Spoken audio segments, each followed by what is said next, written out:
حضرت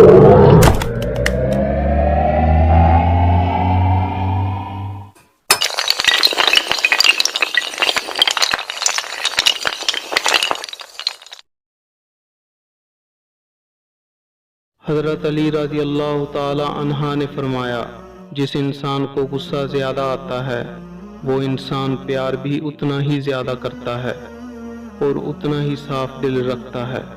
کسی کو تم دل سے چاہو اور وہ تمہاری قدر نہ کرے تو یہ اس کی بدقسمتی ہے، تمہاری نہیں۔ جب کوئی محبت کرنے والا انسان غصہ کرنا چھوڑ دے تو سمجھ جاؤ کہ تم اس کی نظر میں اپنی اہمیت کھو چکے ہو۔ اگر زندگی کو ہمیشہ خوشیوں کے ساتھ گزارنا چاہتے ہو تو غم زدہ لوگوں کے غم سنا کرو، کبھی دکھی نہیں رہو گے۔ سورج کی کرنیں زمین پر پڑنے سے پہلے نیند سے اٹھ جایا کرو، کیونکہ اس وقت رزق تقسیم کیا جا رہا ہوتا ہے۔ 3 چیزیں ایمان کو تباہ کر دیتی ہیں۔ نمبر 1 امیروں کی محفل، نمبر 2 عورتوں کی صحبت، نمبر 3 جاہلوں سے بحث۔